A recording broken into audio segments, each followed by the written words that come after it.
everyone to this edition of 7-Minute Takes. I'm your host, Jason Malcolm Stewart. I appreciate you joining with us this fine Friday as we sit down to tape.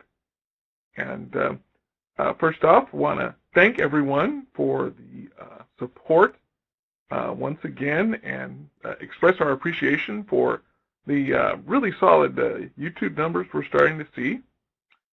This last episode, our most recent Friday episode with the films Intruders and The Corpse of Anna Fring has gotten more views than almost every other video posted this year combined.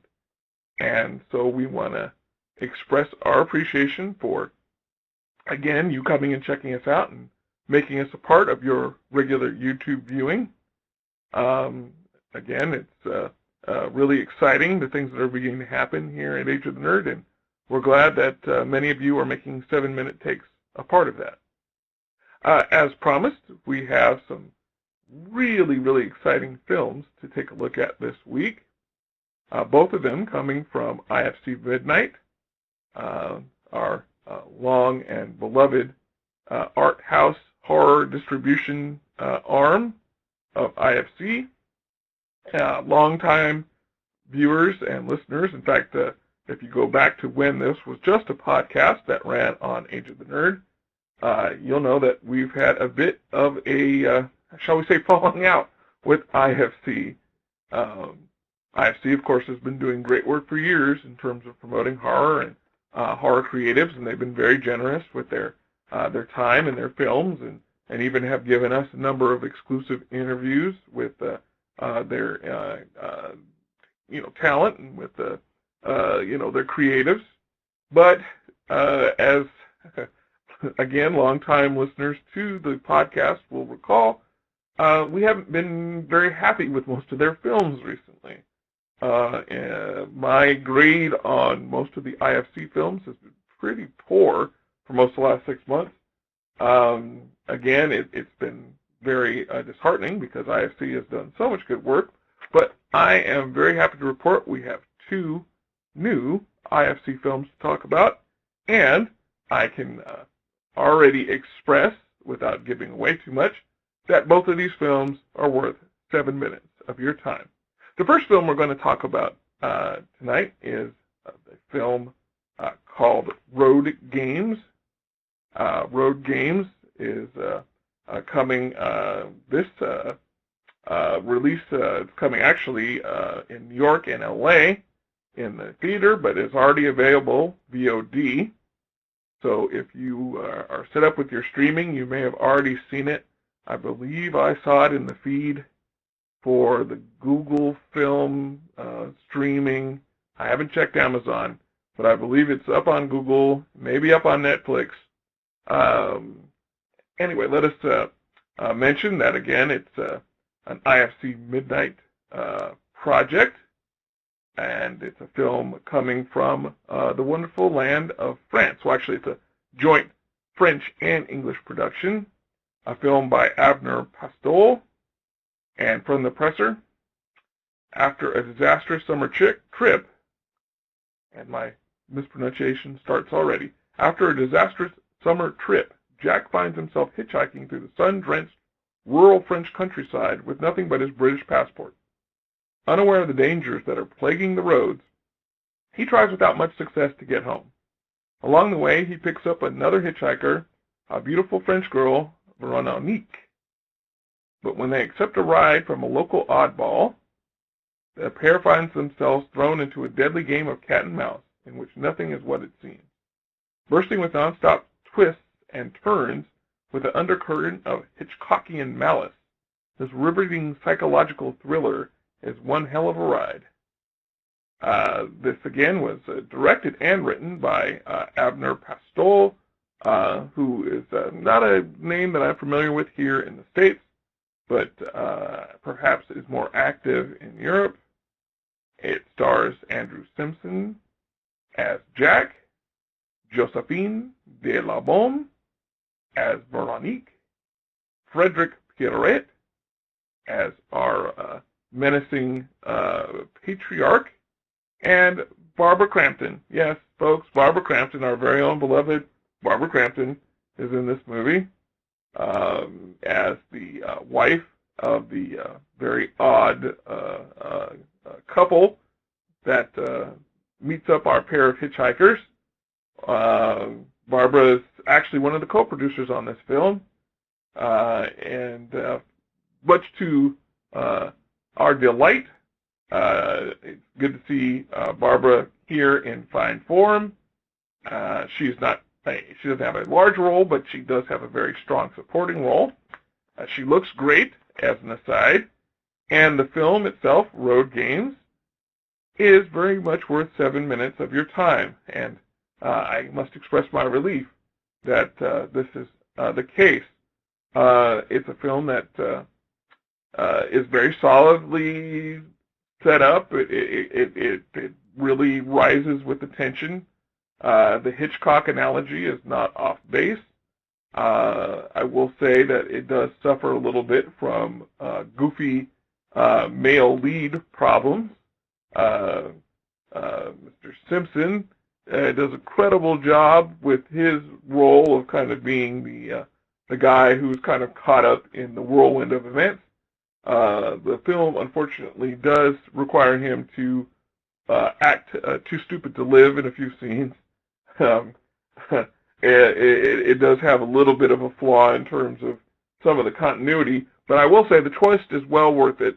The setup of the film leaves you wondering exactly what's going on with each of the characters and each of the setup, and I will say the film delivers at the end with a twist. You're guessing a couple different things, or at least I was guessing a couple different things as possible before the actual revelation comes. And I have to say again, it's a very solidly acted movie. Simpson is good within the limitations of the script itself, as I mentioned. Miss de la Baume is very good. Again, I don't know if she's a named talent in France, but I would expect that you're going to see more of her in the wider cinema here in the United States. She really puts on a very nuanced performance, a provocative performance. She also looks great. Again, as an aside, this is something that I think will launch some doors for her. We've seen a lot of really good springboard efforts recently. We mentioned last week about the Corpse of Anna Fring. I think that's going to open some doors for the cast. And I would say Ms. de la Baume, Josephine de la Baume, is a name that you're going to see on this side of the Atlantic.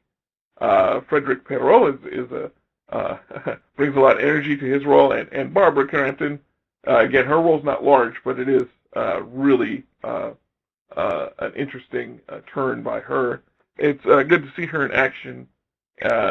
She's such a beloved figure here, and it's just a shame that there just isn't more opening for her. Though as I hear, she might be involved with this Robert Englund Horror Expendables project. We may have teased it earlier in the year about the film that Englund is going to produce and co-star in about the imprisoned supermax horror criminals, and it's a veritable who's who reunion of horror stars. Something that I think was suggested by, or if not suggested, at least the germ of the idea was planted by a previous IFC film, the film The Funhouse Murders that we reviewed a couple months ago. That wasn't such a great film, but I believe that it might have planted a spark to kind of get a who's who of horror film stars past together as kind of a Suicide Squad homage. And I think that's what we're going to see with that film. I digress. Barbara Crampton, I believe, is going to be involved in that film, so hopefully we'll be seeing more of her. But the short of it, Road Games is a film very much worth 7 minutes of your time. I should also mention, in deference to Mr. Pastol, Abner Pastol, our director, this is a beautifully shot film. The picturesque locations are amazing, shot in the south of France. It's hard to believe that someone could make the south of France filled with a lot of menace, but he certainly pulls it off. The location shots are beautiful, and it moves and flows very well. Other than some of the problems with the male lead, Mr. Simpson's character, I think you'll enjoy this.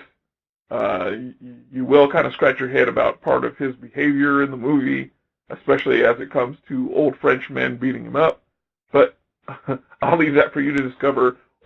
I will also mention, if you do get the film, they're pulling a little bit of a Marvel Studios thing on you. Get all the way through the end. There's another scene at the end of the credits. But again, Road Games is a good return to form for IFC. This film gets 3 Vaders. 3 Vaders. I'm very happy to say that this is a 3 Vader film. After looking at a number of, shall we say, no Vader films by IFC, glad to see them back on their horse. And that's what makes the next film we're going to look at even more delightful, because this also, too, was picked up by IFC here in the United States, coming from the wonderful land of Turkey. And this is the film that many of you may have perhaps already had the chance to see the trailer for, either here on Age of the Nerd or elsewhere in the universe of folks who cover independent horror, the film Baskin. And Baskin comes to us again from the wonderful land of Turkey, and it's another winner for our friends at IFC. I'm very happy to report that this is, again, a great return of form. I applaud their acquisition department for getting their hands on Baskin, a film by Can Evernol, and I think that's as close as I can get to the pronunciation of our director's name.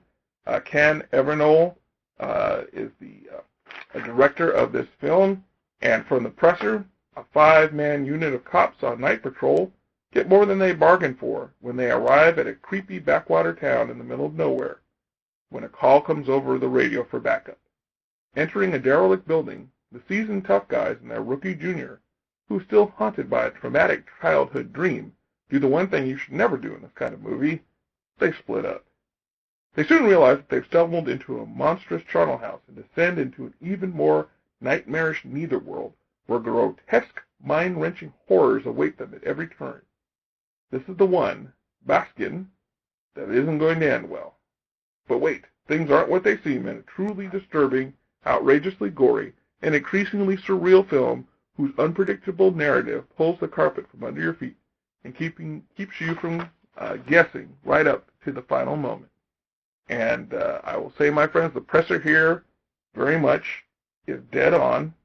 Baskin is a film that I say any indie horror fan should not miss. Again, it'll be opening in New York at the IFC Center on March 25th, and in LA at the Arena Cinema on April 1st. And in the week between those openings, it will be available VOD and your streaming services. If you're in New York or LA and you're just not, especially if you're in New York and you're just not feeling going to watch Batman versus Superman, get out and see Baskin. This is very much a 7-minute take. Mr. Evernol really brings a lot to the table here. Not sure how many feature films he's directed, but if you've been looking for somebody to claim the throne of some of the Italian horror masters of years past, names like Argento and Fulci, you are in great luck here with Baskin. And in fact, the first film that came to my mind when I sat down and began to watch the film, and kind of get a feel for what was going on was the beloved, in some quarters, Italian classic of Dario Argento, if I can clear my tongue, Dario Argento, Suspiria, the 1977 surrealistic horror masterpiece that has been so influential for so many decades since. This is a film that's very, very much in the same class and category as Suspiria, or if we were going to talk more of an American flavored director, very similar to Carpenter's Prince of Darkness. These films, again, you can see the in the DNA of this movie, Baskin, the setting, the camera angles, the type of cuts, all these things are just lovingly rooted in the work of Argento and Carpenter, Pellucci, many of the other past masters of the form. It's a beautifully shot film. It's a surreally constructed narrative. It definitely is something that is for a certain taste of horror fan. Once again, very similar to The Corpse of Anna Fring, we must offer a viewership warning. This is definitely not a movie for your 17 and under crowd. This is definitely a 17 and over type of movie. The gore and the sexual situations are certainly not for the younger impressionable minds in our group. It definitely is a particular form of horror that it delves into. It's a fascinating thing to see through the lens of a non-Western culture viewpoint. So many of these films, including the Italian films that I mentioned, come through the lens, of course, of the West and the lens of either the Judeo-Christian ethic, or, to be frank, even the lens of Western, especially Northern European paganism. We get so many of these films that kind of play off of those images, those things of either the iconography of the church or the iconography of Western paganism, Wicca, or perhaps even not so much more Wicca, but some of these occult mystery society type of things. Baskin delves into it, but it delves into it from an Islamic viewpoint. That's one of the things that makes this movie fascinating, is that the occultism we see is viewed through that lens. It's viewed through a very Turkish cultural lens. It's viewed through an Islamic lens. And that may not melt your butter on some level, but for a person like me who's got a background in comparative religion, it was a fascinating touchstone kind of work. But don't be worried, it's not a dry dissertation. It doesn't read like a social studies manual. It is a very, very intriguingly set up horror film.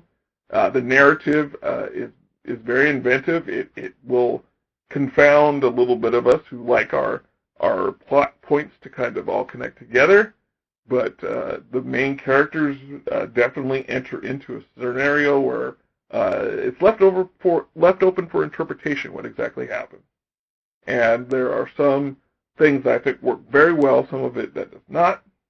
I will also mention one of the great selling points of this film is the villain, who is listed as Baba, or Father, in the credits. I won't even begin to attempt the actor's name, as it is a very elaborate Turkish name. But needless to be said, this man's performance, one of the advanced reviews I took a look at compared his performance to that of the Cenobite Pinhead from the original Hellblazer films. Actually, more on that later. And that's not a far-off comparison. I would say that in terms of a horror villain that's going to make you squirm in a way that's both troubling and perverse and also strangely sexually transgressive, Baba is going to be a character that is going to leave an impression on you. I know he did on me, and I think that what's achieved here by Mr. Everall is just something that has to be seen. I'm actually looking forward to it if I can to see it on the big screen. I will be down in the LA area sometime in that time frame. I'm not sure I'm going to get a chance to see it on the big screen. I do want to see this movie in the way it should have been presented on the large screen. Thank you very much to the IFC folks who sent me the viewer. But this, I think, is something that really should be seen and done justice in a theater. I know many of us in the United States are not going to get a chance to see it that way. But if you have some opportunity, maybe in New York or if you're in LA, check this out on the big screen. You won't be sorry. Baskin, I think, is going to be a film that's going to, stir the pot. It's at least as well done, as well constructed as the Babadook was coming out of Australia 2 years ago. I will say that some people may actually like it a little better than the Babadook in some ways. It depends on the kind of horror fan you are. But Baskin, I think if you're a horror fan who's a mature, strong-stomached individual, will be something that you will want to check out just for the visuals. Again, the story it'll keep you guessing. I think, again, some of our devotion to narrative and plot points in the West gets a little bit, or I should say in the United States, gets a little bit left on the side by some of our international brethren and sistren. They don't really feel that they have to tell as much of an A to B to C story. Baskin will, I think, give you some snippets and some things thrown out there about a larger story. But just go for the ride. Check it out. You won't be disappointed. I truly believe that this is going to be a film that will make a lot of top 10 lists when the year is over, and I think this is going to be a very solid year for horror, especially indie horror. We've already had The Witch, I think, set the bar pretty high for the Western, Anglo connected horror movies, the films being made in England and the United States. I think the Witch has set a pretty high bar. I think Baskin might raise the stakes here a little bit. And with some of the other things coming down the pike, I think that we have a lot of good things to look forward to. But Baskin is a 7-minute take. It gets 4.5 Vaders. I'll give it 4.5 Vaders right at the top there. And I think you will agree with me once you've had a chance to sit down and watch it. Well, again, want to thank everyone for checking us out here on Age of the Nerd. We'll be back next week with some more takes on some more unique indie films. We also have some interviews coming up, hopefully on-site interviews coming up in the next few weeks. We will be on the road, both at Silicon Valley Comic Con and WonderCon. And so we hope to have some unique content coming for you from both sites throughout the rest of the month. Once again, we appreciate all the support we've been getting from places far and wide. Keep checking us out here on Age of the Nerd. Check out us on YouTube. Keep those views coming. We really appreciate them. Follow us on Twitter. Check us out on Facebook. And keep making us a part of all things pop culture in your life. Once again, this is your host, Jason Stewart. I want to thank you again for your time. And I'll catch you on the flip side.